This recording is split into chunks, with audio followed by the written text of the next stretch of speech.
Gravando. Aí, galera, hoje nós vamos falar um pouquinho sobre o surgimento da filosofia. Para falar sobre o surgimento da filosofia, vamos saber então quais são os principais passos, os 5 principais passos, que são fundamentais para que vocês possam entender a filosofia e, consequentemente, os filósofos, tá? Vamos lá. O primeiro passo é entender, localizar-se no tempo e no espaço, porque o tempo e o espaço é o palco onde todas as ações humanas acontecem. Então, nós nos localizarmos no espaço e no tempo vai fazer com que a gente entenda o porquê cada um filósofo pensou sobre aquilo que ele escreveu ou a tese que ele defendeu. Tá? Então é importante, o primeiro passo é saber, quando foi que ele viveu, onde, tá? Por que ele escreveu, por que ele defendeu determinada tese. Então isso é importante para entender a filosofia. Esse é o primeiro passo. O segundo passo é, a filosofia ela nasce na Grécia Antiga, tá? E por que ela nasce na Grécia Antiga?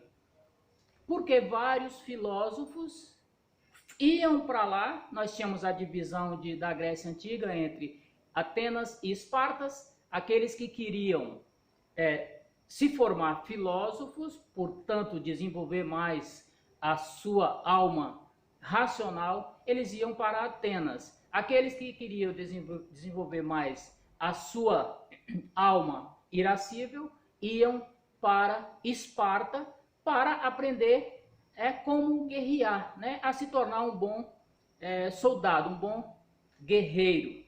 E na época Atenas e Esparta eram as duas polis, cidades-estados, que de um lado a formação era para a guerra e do outro lado a formação era mais para a cidadania, para ser bom cidadão, bons filósofos, vamos dizer assim. O terceiro passo são os fatores que contribuíram para que ela surgisse lá. O homem ele vive sempre precisando, de resolver os seus problemas. Surge um problema, ele vai buscar uma forma para que ele possa resolver aquele problema que surgiu. Então nós tínhamos na Grécia o desenvolvimento das grandes navegações e a partir desse desenvolvimento nós tínhamos a necessidade do homem se deslocar de um lugar para o outro para comercializar. E a partir daí começa as necessidades básicas, necessidade da moeda, necessidade do calendário, necessidade da política, da organização política e social da Grécia Antiga e a necessidade de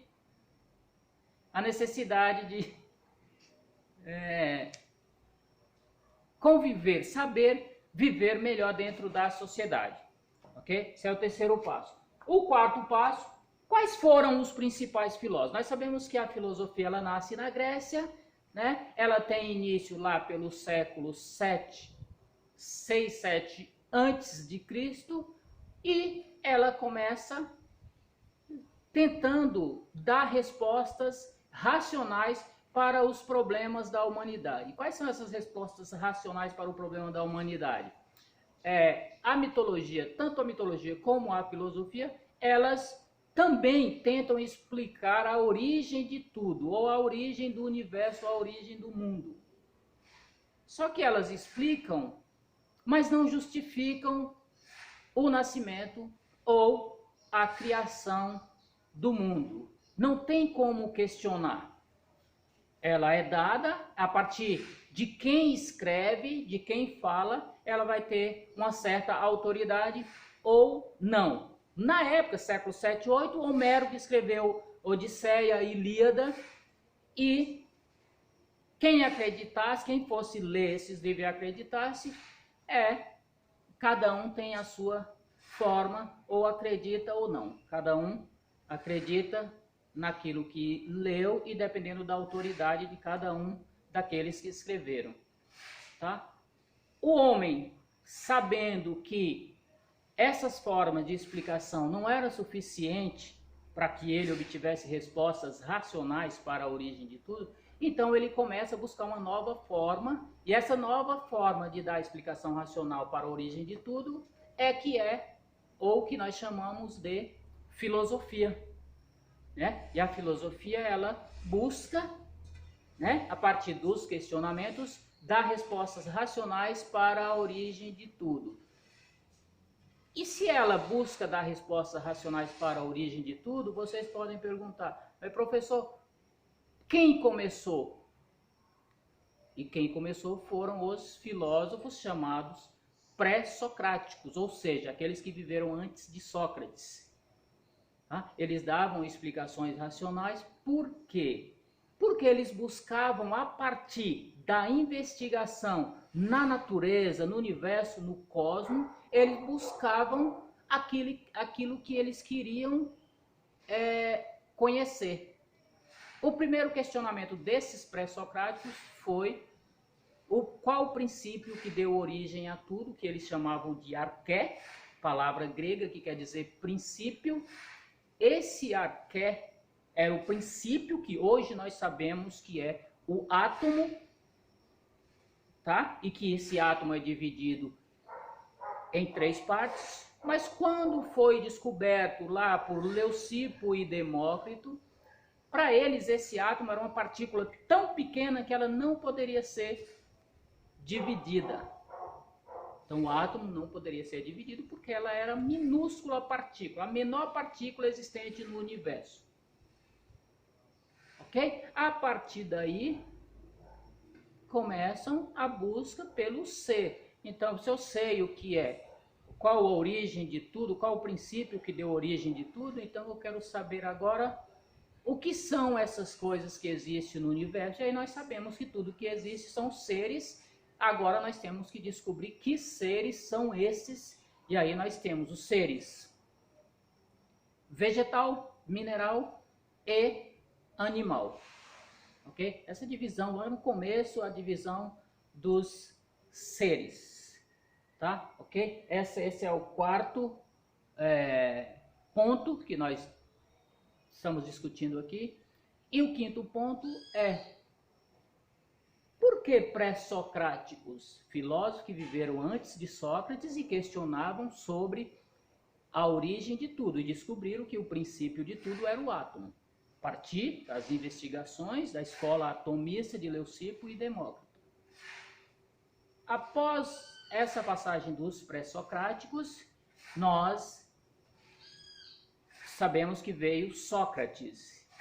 E aí Sócrates ficou conhecido, um marco dentro da história da filosofia, porque Sócrates muda o questionamento dentro da história da filosofia. Sócrates não quer mais saber sobre a origem de tudo, qual é esse princípio que deu origem a tudo.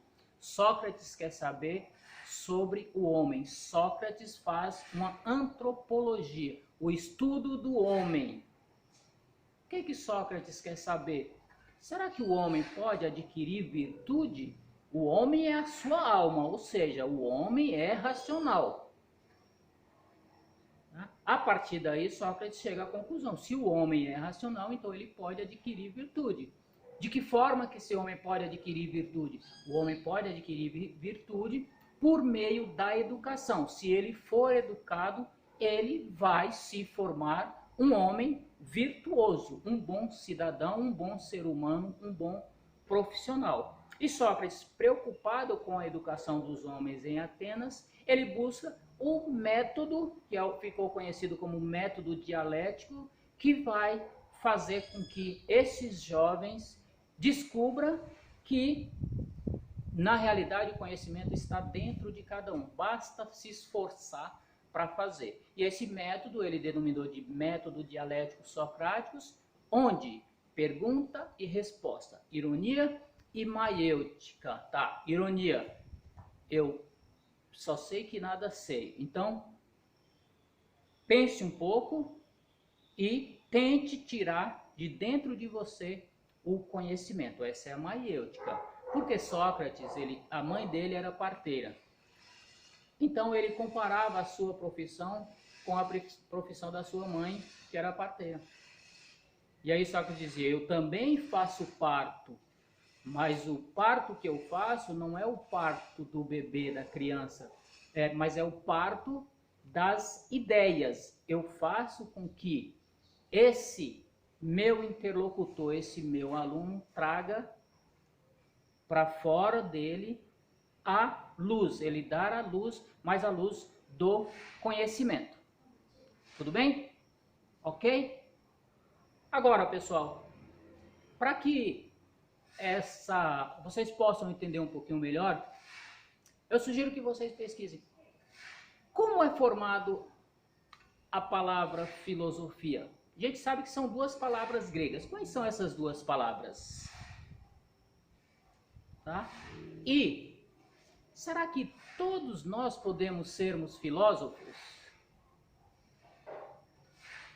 Dá um like no meu canal e retorne. Diga para mim o que você aprendeu.